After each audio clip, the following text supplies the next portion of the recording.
ಕಣ್ಣು ಬಿಟ್ಟರೆ ಹುಟ್ಟು. ಇದರ ಮಧ್ಯೆ ಕಣ್ಣು ಮಿಟಿಸುವ ಆಟವೇ ನಾವು ಕಂಡುಕೊಳ್ಳುವ ಜೀವನ. ಎಷ್ಟು ದಿನ ಯಾಕೆ ಈ ಕಸರತ್ತು? ಕೂಡಿಡುವ ಬೆಳಕು, ಹೊಡೆಯುವ ಪ್ರತಿಷ್ಠೆಗೂ, ಅಥವಾ ಅಂಕೆ ಇಲ್ಲದೆ ಏನನ್ನಾದರೂ ಸಾಧಿಸಬೇಕೆಂಬ ಹಂಬಲಕ್ಕೂ. ಇದನ್ನೆಲ್ಲ ನಾನು ಈಗಾಗಲೇ ಹೇಳಿದ್ದೀನಿ ನಿಮಗೆ.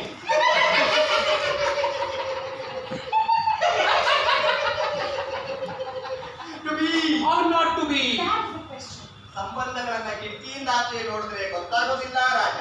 ಕಿಟಕಿಯಿಂದ ಮನೆಯೊಳಗೆ ಹೊಕ್ಕು ನೋಡಿದಾಗಲೇ ಗೊತ್ತಾಗದು ಕಂಡ. ತಮ್ಮ ಪ್ರಿಯವಾದ ವಸ್ತು ಪಡೆದಾಗ ಆಗುವ ನೋವು ಪಕ್ಕದ ವಸ್ತು ಪಡೆದಾಗ ಗೊತ್ತಾಗಲ್ಲ ಮಹಾರಾಜ.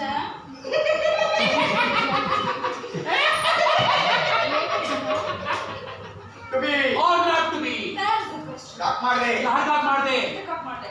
ಅನ್ನೋ ಪ್ರಶ್ನೆ ದೈತ್ಯ ಹುಡುವಾಗಿ ಹೊಟ್ಟೆಯಿಂದ ಮುಸುಳಿ, ಗರ್ಭ ಚಕರ ಕರುಗಳಿಗೆ ಬೇಡಿ ಕೊಡುತ್ತಾ, ರಕ್ತದೊಂದಿಗೆ ಸೇರಿ ನರಗಂಡ ಬಿಗಿದು ಈ ಮೂಲಕ ಹಾರಿ ಪಂಚೇಂದ್ರಿಯಗಳನ್ನು ದಾಟಿ ಸಹಸ್ರ